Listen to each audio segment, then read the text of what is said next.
Eh bien, cher Richard, chers auditeurs de Radio Courtoisie, pour quiconque douterait encore que la situation actuelle du monde occidental ressemble de manière de plus en plus effrayante à la fin de la République romaine, au 1er siècle avant le Christ, les dernières semaines ont dû être difficiles à supporter. L'alliance entre Elon Musk et Donald Trump, comme parallèle au premier triumvirat romain, la création de Doge comme outil de proscription et d'épuration politique, le retour volontairement assumé du salut romain sur la scène publique comme symbole d'un certain autoritarisme de droite, l'influence accrue d'hommes politiques défendant l'idéal monarchique dans l'entourage le plus proche du président, le retour au bon vieil impérialisme territorial avec les plans d'annexer le Panama, le Groenland et le Canada, partout où l'on regarde, nous semblons comme projeter plus de 2000 ans en arrière dans le passé. Alors l'auditeur se doutera bien que l'auteur de ces réflexions, après avoir publié en 2013 un ouvrage décrivant les grandes lignes de ce qui est en train de se passer, y voit un genre de confirmation de ses intuitions, mais si satisfaction théorique il y a, elle est fortement mitigée par un autre constat, beaucoup plus douloureux pour un patriote européen. Comme la Grèce sous la République romaine tardive, les pays européens semblent bel et bien rentrer en pleine décadence et condamnés au rôle de spectateurs, pire, de simples objets d'une histoire sur laquelle ils n'ont plus aucun contrôle. Et c'est là que le bas blesse pour l'Europe, du moins si l'on maintient la comparaison avec la République romaine tardive. En effet, alors que la Grèce avait eu toutes les chances de son côté pour former la base d'un véritable empire méditerranéen et avait prouvé sous Alexandre le Grand la formidable force qui était la sienne, les siècles à venir virent le retour des anciennes disputes et la Grèce fut à nouveau rapidement morcelée. La Macédoine contrôlait le nord, les Ptolémées le monde insulaire, les Séleucides, l'Asie mineure,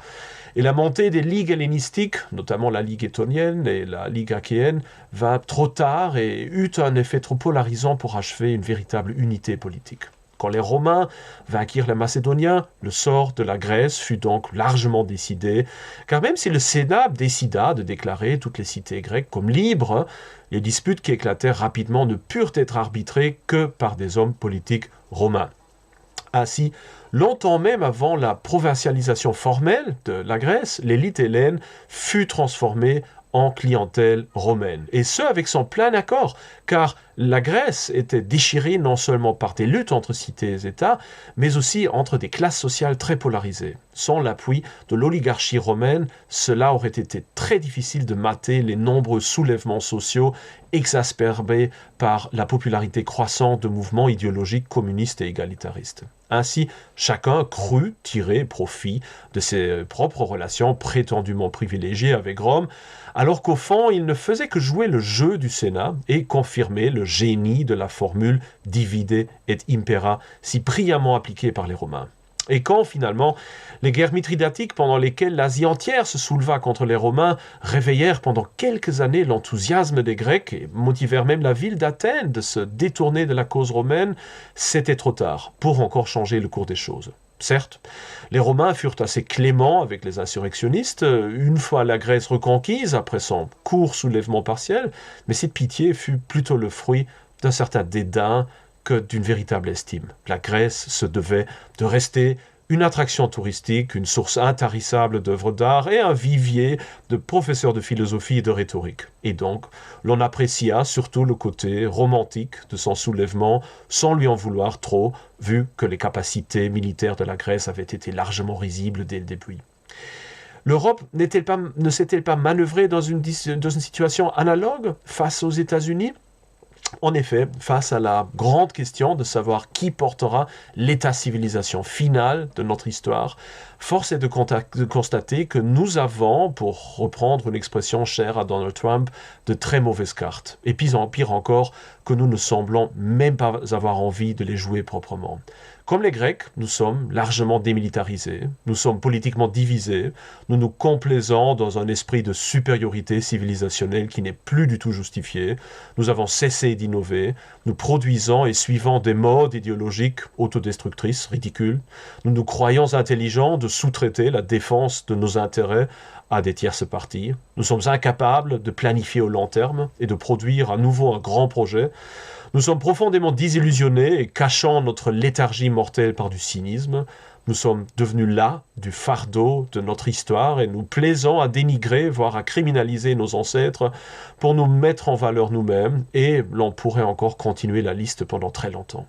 Certes, les États-Unis ne sont pas non plus dépourvus de la plupart de ces caractéristiques, tout comme nous trouvons tous les problèmes identitaires grecs à Rome, mais dans les deux cas, nous constatons un certain décalage dans le temps, un certain fond de résilience culturelle qui fait toute la différence.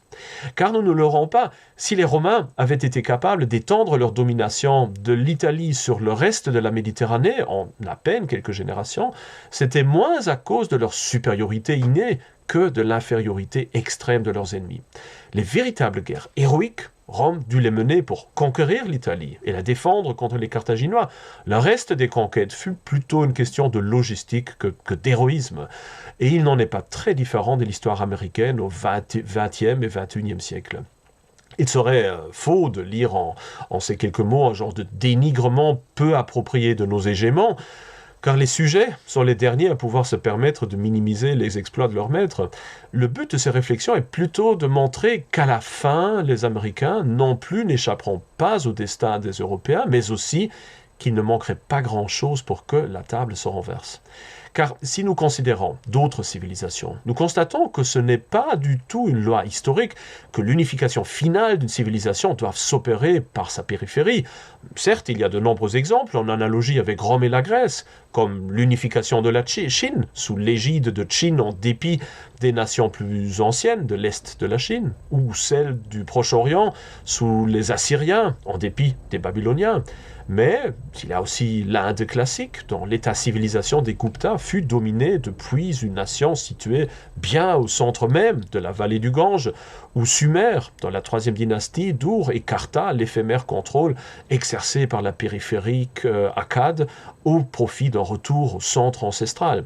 Sans vouloir rentrer trop dans l'étude de cas académiques, force est de constater donc que la victoire finale de Rome sur la Grèce est un schéma probable, mais non pas inévitable pour la civilisation européenne ou occidentale, ou du moins pas encore tout à fait. Certes, les chances d'un grand revirement sont plus que réduites, mais elles ne sont pas inexistantes, et ce pour deux raisons. D'abord, la situation mondiale. Les États-Unis ont abandonné leurs prétentions à l'hégémonie universelle et se sont réorganisés afin de fortifier plutôt leur propre sphère géographique et d'éviter ainsi une implosion de leur empire. Dès lors, la volonté d'assurer leur autarcie en ressources stratégiques, tout comme celle de contrôler le Groenland, le Canada et le canal de Panama. Certes, ce recul est plutôt une réorganisation pour mieux préparer le grand conflit avec la Chine, mais cette phase de relative faiblesse pourrait être exploitée par les Européens pour construire les bases de leur propre forteresse géopolitique. Pas étonnant dès lors que Trump tente de s'allier avec la Russie de Poutine, qui a l'avantage de pouvoir être positionné par les États-Unis à la fois contre la Chine et contre l'Europe. Si un tel revirement géopolitique devait vraiment s'opérer, l'Europe aurait tout intérêt de très bien calculer les termes de sa future loyauté par rapport aux États-Unis et de ne pas sous-estimer les bienfaits d'une diplomatie s'orientant moins selon les proximités culturelles que selon les alternatives réelles, ce en quoi je vise évidemment la Chine. Certes, et voilà le second point, il y a aussi la situation interne de notre continent. Le grand chaos idéologique créé par Donald Trump va probablement exacerber l'emprise de la gauche sur la sphère publique européenne. Mais il peut créer une fenêtre d'opportunité pour un revirement politique de grande ampleur vers la droite, qui, de plus serait largement supporté ou du moins toléré par les autres grandes puissances.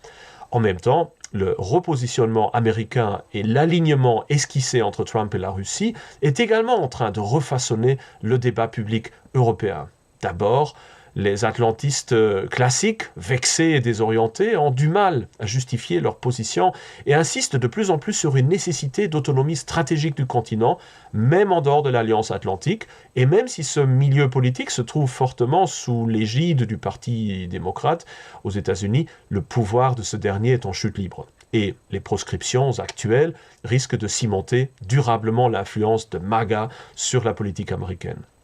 Puis, les eurasistes se trouvent également dupés car ils commencent à se rendre compte que l'Europe, quantité négligeable pour Trump, le sera finalement aussi pour Poutine. Et que la grande alliance eurasiatique traditionnaliste anti-américaine peut très rapidement faire place à une coopération pacifique entre Washington et Moscou, dont l'Europe paiera littéralement les frais. Certes, il y a peu de chances de voir les milieux atlantistes et eurasistes, pour ne désigner ici que deux extrêmes, converger rapidement. Toujours est-il qu'il y a là une occasion en or de mettre en avant les intérêts de la civilisation européenne envers et contre tous ses ennemis intérieurs et extérieurs et de procéder à une restructuration institutionnelle et surtout identitaire, avant qu'il ne soit trop tard, comme ce fut le cas pour les Grecs jadis. Merci pour votre attention.